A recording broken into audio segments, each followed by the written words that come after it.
Bagian kedua, Quran Surat Al-Baqarah ayat 282. Uraian ayat demi ayat, bagian ke-6. Dari hal wali. Maka jika orang yang berkewajiban itu seorang yang sahfi atau lemah, atau dia tidak sanggup merencanakan, maka hendaklah walinya yang merencanakan dengan adil. Di dalam kata ini terdapat 3 macam orang yang bersangkutan tidak bisa turut dalam menyusun surat perjanjian. Pertama, orang safih, kedua doif, ketiga tidak sanggup. Orang safi ialah orang yang tidak pandai mengatur harta bendanya sendiri, baik karena borosnya maupun karena bodohnya. Dalam hukum Islam, hakim berhak memegang harta bendanya dan memberinya belanja hidup dari harta itu. Karena kalau diserahkan kepadanya, beberapa waktu saja akan habis. Orang yang doif atau lemah ialah anak kecil yang belum mumayyiz atau orang tua yang lemah ingatannya atau anak yatim kecil yang hidup dalam asuhan orang lain. Orang yang tidak sanggup membuat rencana ialah orang yang bisu atau gagap atau gagu. Pada orang-orang yang seperti ketiga macam itu, hendaklah walinya, yaitu penguasa yang melindungi mereka tampil di muka, menyampaikan rencana-rencana yang mesti ditulis kepada penulis tersebut. Dan si wali itu pun wajib bertindak yang adil. 7. Dari hal dua saksi. Dan hendaklah kamu adakan dua saksi dari laki-laki kamu. Di sini dijelaskan dua orang saksi laki-laki. Meskipun di sini tidak disebutkan bahwa kedua saksi itu mesti adil. Dengan sendirinya tentulah dapat dipahamkan bahwa keduanya tentu mesti adil kalau pada penulis dan wali sudah diisyaratkan berlaku adil. Dalam kata syahid sudah terkandung makna bahwa kedua saksi itu hendaklah benar-benar mengetahui dan menyaksikan perkara yang tengah dituliskan itu. Jangan hanya semata-mata hadir saja, sehingga kalau perlu diminta keterangan dari mereka di belakang hari, mereka sanggup menjelaskan sepanjang yang mereka ketahui. Ahli-ahli fikih pun membolehkan mengambil saksi yang bukan beragama Islam, asalkan dia jujur dan adil serta mengetahui duduk perkara yang dituliskan mengenai perjanjian itu. 8. Tetapi jika tidak ada dua laki-laki, maka bolehlah seorang laki-laki dan dua perempuan di antara saksi-saksi yang kamu sukai. Di ujung kalimat dikatakan di antara saksi-saksi yang kamu sukai, yaitu yang disukai atau disetujui karena dipercaya kejujuran dan keadilan mereka. Syukur kalau dapat dua laki-laki yang disukai karena dia mengerti duduk persoalan dan bisa dipercaya.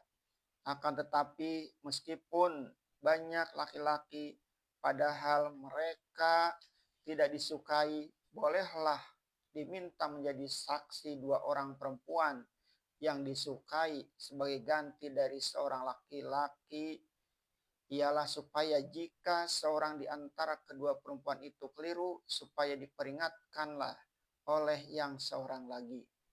Dalam hal ini, oleh golongan-golongan lain yang tidak menyukai peraturan Islam, ditimbulkan tuduhan bahwa Islam tidak memberi hak sama terhadap kaum perempuan dan kaum laki-laki. Mengapa dalam kesaksian ini untuk ganti seorang saksi laki-laki tidak diambil seorang saksi perempuan? Mengapa mesti berdua?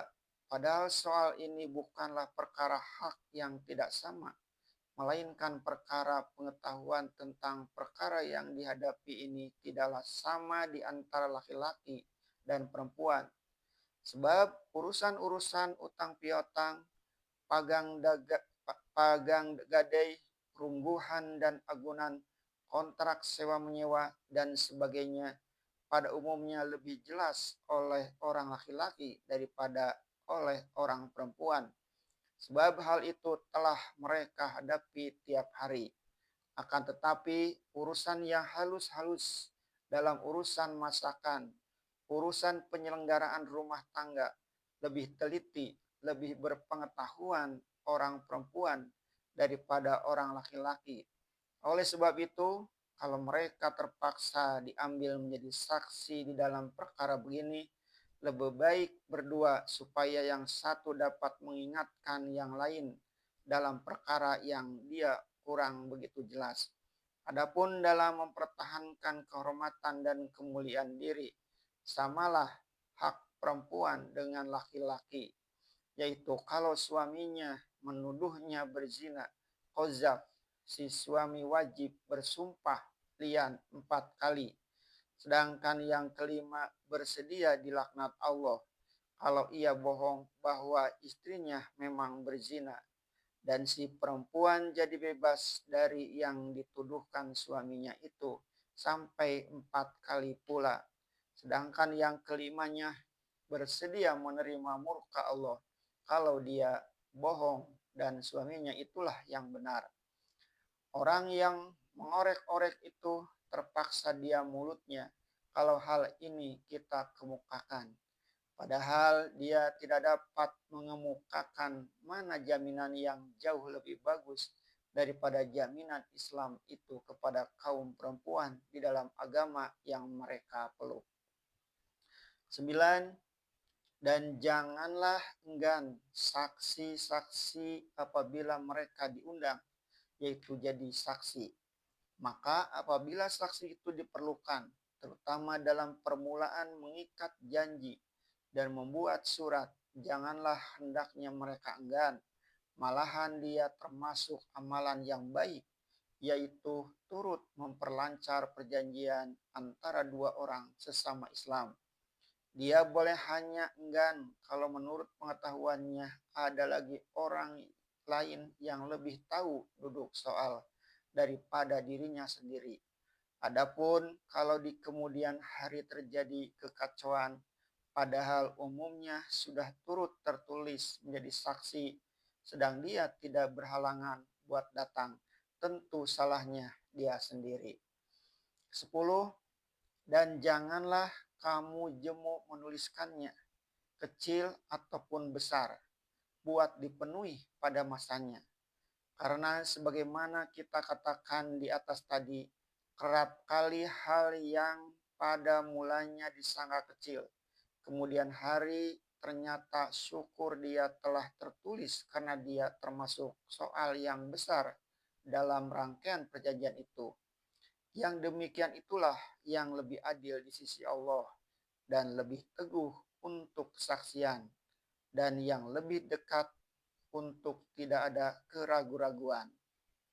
Dengan begini, keadilan di sisi Allah terpelihara baik sehingga tercapai yang benar-benar karena Allah. Apabila di belakang hari perlu dipersaksikan lagi, sudah ada hitam di atas putih, tempat berpegang dan keraguan-raguan hilang sebab sampai yang sekecil-kecilnya pun dituliskan. 11.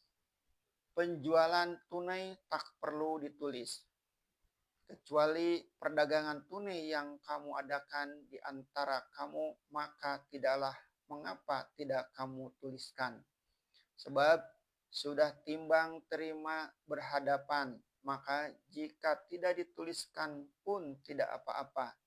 Akan tetapi di zaman kemajuan sebagai sekarang, orang berniaga sudah lebih teratur, sehingga membeli kontan pun dituliskan orang juga, sehingga si pembeli dapat mencatat berapa uangnya keluar pada hari itu, dan si penjual pada menghitung penjualan berapa barang yang laku dapat pula menjumlahkan dengan sempurna. Akan tetapi yang semacam itu terpuji pula pada syara. Kalau dikatakan tidak apa-apa, tandanya ditulis lebih baik. 12. dan hendaklah kamu mengadakan